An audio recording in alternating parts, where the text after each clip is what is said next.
And we need some people with some practical judgment who can go up there and make a change. Amen. I mean, it's pure and simple. Amen. And I'm going to give you one example of this situation. One example that's as basic as it gets. We're in a situation where we're from a coal state. We're a coal state. Whether it's Western Kentucky coal, whether it's Eastern Kentucky coal. It may be with tobacco declining, which I grew up on a tobacco farm, small farm, 5 years of my life without indoor plumbing. Had a father who fought in World War II, who was part of America's greatest generation, who kept telling me you can go from the outhouse to the penthouse. Now, of course, I always thought he was conning me because I had to go to the outhouse. The truth of the matter is that I learned from someone to believe in the American dream. And I believe you get opportunities in life. And it's like Paul Hornung when he was a fullback. You see the opening in the hole and you jump through. Kentucky has one of the greatest opportunities to be a national problem solver in my lifetime. Coal is one of the answers to this dependency on oil.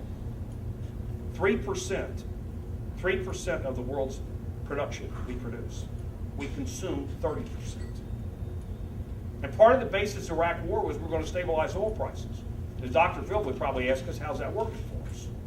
It's not doing too well. But we're in a state that should be all about coal if you're the U.S. Senator in this crisis. And we've got a U.S. Senator protecting the oil industry. We got a U.S. Senator voting for an oil president.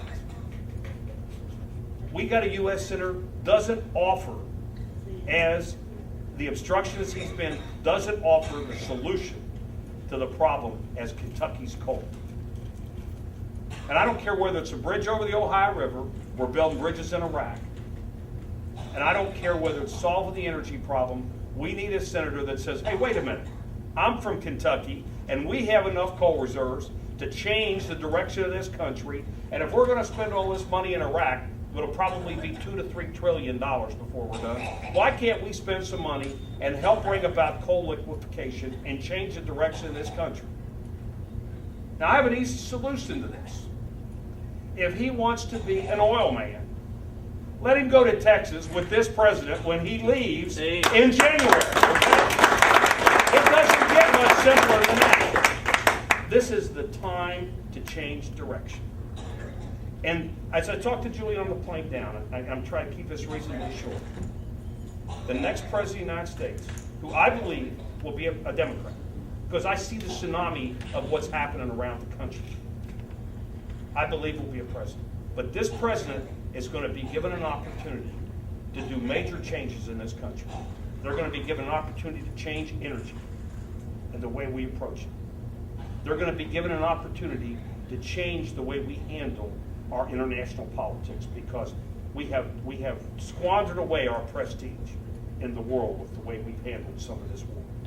We have the president that's going to have to change and re-equip our military for the future.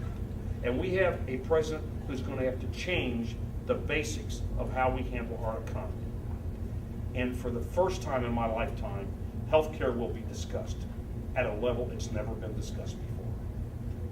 This is a historic time in this country. And I believe the background I've had gives me a unique opportunity to be involved in the dialogue. And I want to get that chance, and I want to get that opportunity, because I haven't seen so much on the table in my lifetime. And part of it's been done because the last 6 to 8 years has been some of the worst things that could happen to this country. And that's why you're looking at a dollar that's reduced in value over 40%. And that's why you're looking at oil being $4 or gas $4 a gallon. And that's why you're looking at an economy that has people worried about paying their health insurance, paying for their mortgage. We need something different. 24 years has been long enough. I think you need a senator that goes up there with fresh ideas, new thoughts, and really wants to represent all of Kentuckians. And we're going to build a campaign that's going to be about building Democrats as a core. And we're going to do something the Republicans have been doing in this state for a long time. We're going to win the independents. And we're going to get the disgruntled Republicans that are tired of Republican leadership in this country. You'd be surprised how many people, Julie and I have seen 2 of them in just airports, 2 of them, that said, I've been a Republican all my life. Not anymore. I'm going to vote Democrat next time. Enough is enough. And there's plenty of them out there, and we're going to go get them. It's going to be like digging potatoes. You just keep digging and digging and digging. You get that last one on the vine because you don't know how many you're going to get the next point. So anyway, I appreciate you being here. Paducah is one of my favorite places, and I'm glad to get to come with a favorite son. So appreciate it very much. Thank you.